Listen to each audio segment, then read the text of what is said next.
अस्सलाम वालेकुम। हम सभी जानते हैं कि इस्लाम एक ऐसा मजहब है जिसमें लगभग 1,24,000 नबी भेजे गए और ईसाइयों और यहूदियों में भी नबियों का जिक्र मिलता है। इस्लामी किताबों से पता चलता है कि दुनिया के तारीख में लाखों नबी आए, लेकिन कुरान में लगभग 25 नबियों का जिक्र मिलता है। कुरान में इन नबियों के नाम, उनके वक्त, उनके इलाके और उनकी कौम के बारे में मालूमात दी गई है। आज हम उन 25 नबियों के बारे में गुफ्तगू करेंगे और जानेंगे कि आज के मुल्कों के हिसाब से ये नबी कहां पर आए थे। सबसे पहले हम हजरत आदम अलैहिस्सलाम का जिक्र करेंगे, जो सबसे पहले नबी और दुनिया के पहले इंसान थे। हजरत आदम अलैहिस्सलाम की पैदाइश जन्नत में हुई थी, लेकिन जब उन्हें दुनिया में भेजा गया तो उन्हें आज के वक्त के श्रीलंका के इलाके में उतारा गया। श्रीलंका जो भारत के दक्षिण में स्थित एक छोटा सा द्वीप देश है, वहाँ उस पहाड़ी पर हजरत आदम अलैहिस्सलाम को उतारा गया, जिससे आज एडम पीक के नाम से जाना जाता है। ये पहाड़ी जिसे श्रीपदा के नाम से भी जाना जाता है, श्रीलंका की धार्मिक और संस्कृति का ये हिस्सा है। इस लिस्ट में अगला नाम हजरत इद्रिस अलैहिस्सलाम का है, जिनका ताल्लुक बेबीलोन से था, जो आज के इराक में सिस्त है। हजरत इद्रिस अलैहिस्सलाम ने भी बाकी नबियों की तरह अपनी कौम को एक अल्लाह की इबादत करने का हुक्म दिया और इबादत के कुछ खास तरीके सिखाए। उन्होंने खास दिनों में रोजे रखने और अपने माल का कुछ हिस्सा खैरात करने का भी हुक्म दिया, लेकिन उनकी कौम ने उनके साथ बुरा सलूक किया। इसी वजह से हजरत इद्रिस अलैहिस्सलाम ने अपने मानने वालों के साथ हिजरत की, आज के मिस्र के इलाके की तरफ। इसी लिस्ट में अगला नाम हजरत नूह अलैहिस्सलाम का है, जिसे आदम सानी भी कहा जाता है। हजरत नूह अलैहिस्सलाम के दौर में जब उनकी कौम बहुत ही ज्यादा बिगड़ गई थी और किसी भी बात को सुनने को तैयार नहीं थी, तब अल्लाह की तरफ से एक बहुत बड़ा पानी का अजाब आया। इस अजाब में सब कुछ खत्म हो गया सिवाय एक कश्ती के और उसमें सवार कुछ लोगों और जानवरों के। ये कश्ती वही थी जिसे तूफान आने से पहले हजरत नूह अलैहिस्सलाम को बनाने का हुक्म दिया गया था और इसमें सवार होने का भी हुक्म दिया गया था।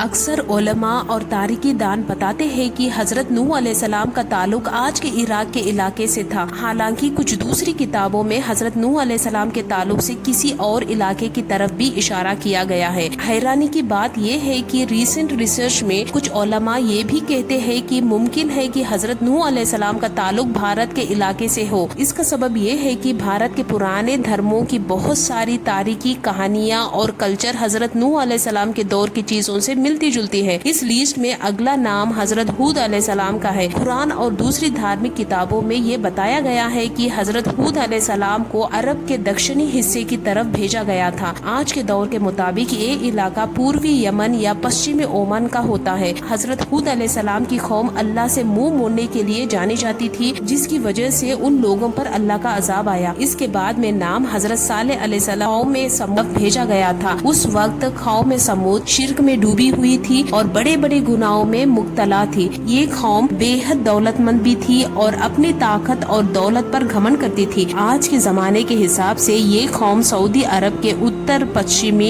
इलाके में आबाद थी। हजरत सालेह अलैहिस्सलाम ने अपनी कौम को अल्लाह की तरफ लौटने की दावत दी, लेकिन उनकी कौम ने उनकी बातों को नकारा, जिसकी वजह से अल्लाह का अजाब उन पर आ गया। अगला नाम है हजरत इब्राहिम अलैहिस्सलाम का, जिन्हें पश्चिमी मुल्कों में आम तौर पर अब्राहम के नाम से भी याद किया जाता है। इस्लाम, यहूदी और ईसाईयत में भी उनका बहुत बड़ा मकाम है। उन्हें प्रॉफिट्स के वालिद भी कहा जाता है, क्योंकि उनकी नस्ल से बहुत से नबी पैदा हुए और आखिरी नबी हजरत मोहम्मद सल्लल्लाहु अलैहि वसल्लम भी उन्हीं के नस्ल से है। आज के जमाने के लिहाज से उनका इलाका इराक और मध्य पूर्वा में मौजूद है। इस लिस्ट में अगला नाम हजरत लूत अलैहिस्सलाम का आता है। हजरत लूत अलैहिस्सलाम वो नबी है जिन्हें कौम में सुदूद और गमोरा की तरफ भेजा गया था। तारीख और दीनी किताबों में ये बताया गया है कि ये कौम बहुत ज्यादा बुराइयों में डूबी हुई थी और खास तौर पर एक अजीब गुनाह या समगलिकता में मुब्तला थी, यानी मर्द का मर्द से जिना और औरत का औरत से जिना। हजरत लूत अलैहिस्सलाम ने बार बार इस कौम को इन बुरे कामों से रोकने की कोशिश की, लेकिन वो कौम गलत राह पर चलती रही और किसी भी तरह से सुधरने को तैयार नहीं हुई। आखिरकार अल्लाह की नाराजगी उन पर आई और उन पर पत्थरों की बारिश का कड़ा अजाब उन पर भेजा गया। तारीखदान और रिसर्च करने वालों के मुताबिक ये कौम उसी इलाके में बसती थी जहां आजकल डेड सी सिस्त है, जो फिलिस्तीन और जॉर्डन के दरमियान का इलाका علاقہ ہے۔ ہمارے لسٹ میں اگلا نام حضرت اسماعیل علیہ السلام کا آتا ہے۔ حضرت اسماعیل علیہ السلام حضرت ابراہیم علیہ السلام کے بیٹے تھے اور انہی کے نسل سے ہمارے پیارے نبی حضرت محمد صلی اللہ علیہ وسلم کی پیدائش ہوئی۔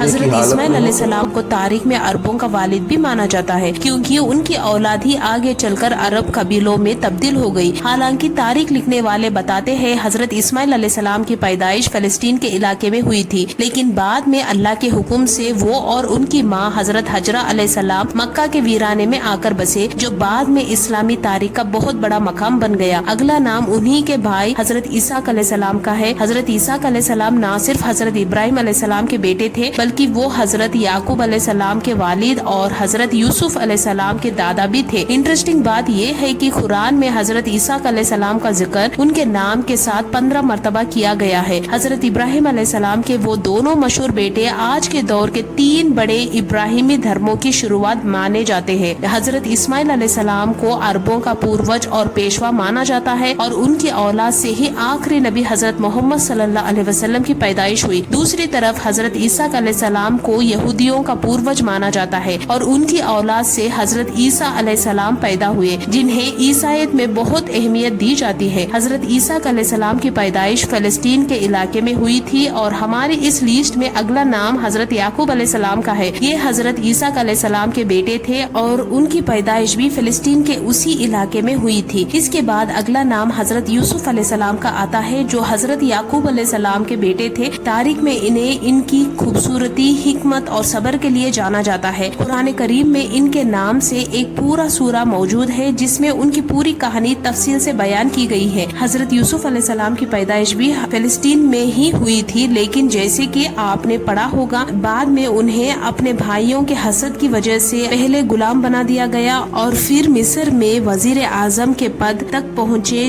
جہاں وہ ایک طاقتور حکمران بن گئے۔ ہماری لسٹ میں اگلا نام حضرت ایوب علیہ السلام کا ہے۔ آج کے دور کے حساب سے اگر دیکھا جائے تو ان کا تعلق سعودی عرب کے علاقے سے تھا۔ حضرت ایوب علیہ السلام کو تاریخ میں ان کی فرما برداری اور خاص طور پر صبر کے لیے جانا جاتا ہے، کیونکہ اللہ کی طرف سے جو امتحان ان کے سامنے آیا شاید ہی کسی اور پر آیا ہو، لیکن انہوں نے ہر حالات میں اپنی سچائی اور صبر کو برقرار رکھا۔ ان کے بعد اگلا نام حضرت شعیب علیہ السلام کا ہے۔ آج کے وقت میں ان کا تعلق سیریا سے تھا، جسے شام بھی کہا جاتا ہے۔ انہیں مدین کے لوگوں کی طرف بھیجا گیا تھا، جو اس وقت میں کمزور اور غریب لوگوں کے ساتھ بہت برا سلوک کرتے تھے۔ حضرت شعیب علیہ السلام نے اس بری حالت کو ٹھیک کرنے اور انصاف دینے کے لیے پوری کوشش کی، انہیں بار بار خبردار کیا اور اللہ کی طرف لوٹنے کا حکم دیا، لیکن وہ کسی صورت میں واپس ہونے کے لیے تیار نہیں تھی۔ تاریخ لکھنے والے بتاتے ہیں کہ ان کے علاقے کو ایک زبردست زلزلے کے ذریعے سے تباہ اور برباد کر دیا گیا تھا۔ ہماری اس لسٹ میں اگلا نام حضرت موسیٰ علیہ السلام کا ہے۔ ان کا تعلق آج کے مصر یعنی ایجپٹ سے تھا۔ حضرت موسیٰ علیہ السلام نے اپنی قوم یعنی بنی اسرائیل کو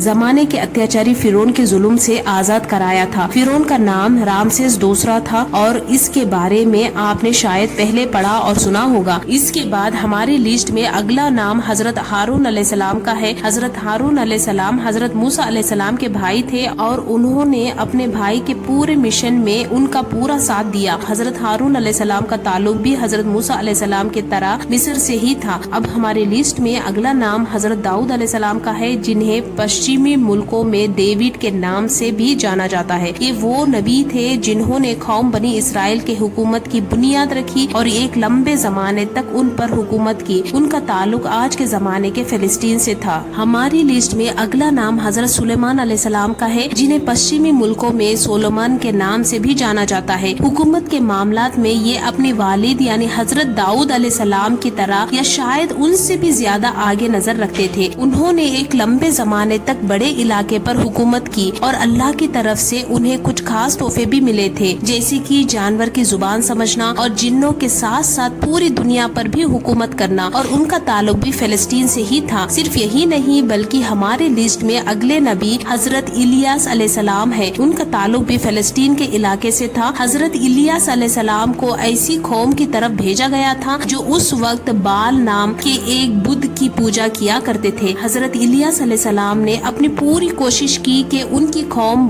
بت پرستی چھوڑ کر ایک اللہ کی عبادت کرے۔ اس کے بعد ایک اور نبی جن کا نام حضرت علی یاسا علیہ السلام تھا، انہیں بھی उसी इलाके यानी फलस्तीन में भेजा गया। हजरत अली यासा अलैहिस्सलाम ने भी अपनी कौम को सही रास्ते पर लाने के लिए काम किया। इसके बाद हमारे लिस्ट में अगले नबी हजरत यूनुस अलैहिस्सलाम है। उनका ताल्लुक आज के दौर में के इलाके मोसुल शहर से था। कुरान में भी उनके नाम से एक पूरी सूरत मौजूद है और खास तौर पर उनका मछली के पेट में जाने वाला वाकया बहुत मशहूर है। इसके बाद हमारे लिस्ट में अगला नाम हजरत जुल्किफ्ल अलैहिस्सलाम का है। इनका ताल्लुक कौम बनी इसराइल से था और आज के जमाने के मुताबिक उन्हें फलस्तीन के इलाके में भेजा गया था। सिर्फ यही नहीं बल्कि अगला नाम जो है वो है हजरत जकरिया अलैहिस्सलाम का। उन्हें भी फलस्तीन के इलाके में भेजा गया था, बल्कि ये फलस्तीन के खास शहर यरूशलेम में पैदा हुए जिसे अल कुदस कहा जाता है। इसके बाद जो 23वां नाम है वो है नबी हजरत याहिया अलैहिस्सलाम का। हजरत याहिया अलैहिस्सलाम का ताल्लुक जो आज के शाम या सीरिया से था। अब अगला नाम हजरत ईसा अलैहिस्सलाम का है, जिन्हें ईसाई लोग जीसस क्राइस्ट के नाम से जानते हैं। उनका ताल्लुक आज के जमाने के हिसाब से फलस्तीन के इलाके से था। ईसा अलैहिस्सलाम को इस्लाम के दूसरे आखिरी नबी के तौर पर जाना जाता है। ये इसलिए है कि ईसा अलैहिस्सलाम और आखिरी नबी हजरत मोहम्मद सल्लल्लाहु अलैहि वसल्लम के दरमियान 571 साल का एक लंबा अरसा था जिसमें कोई नबी या रसूल नहीं भेजा गया। तारीख में 571 साल के बाद 571 ईस्वी में सऊदी अरब के मक्का शहर में नबी पाक हजरत मोहम्मद सल्लल्लाहु अलैहि वसल्लम की पैदाइश हुई, जो आखिरी नबी है। हम उम्मीद करते हैं कि हमारी आज की ये वीडियो आपको बहुत पसंद आई होगी। अगर वीडियो में आपको कुछ नया जानने को या सीखने को मिला हो तो वीडियो को लाइक करें और अपने दोस्तों और रिश्तेदारों में ज्यादा से ज्यादा शेयर करें। और हम मिलते हैं आपको अगले वीडियो में, तब तक के लिए अस्सलाम वालेकुम।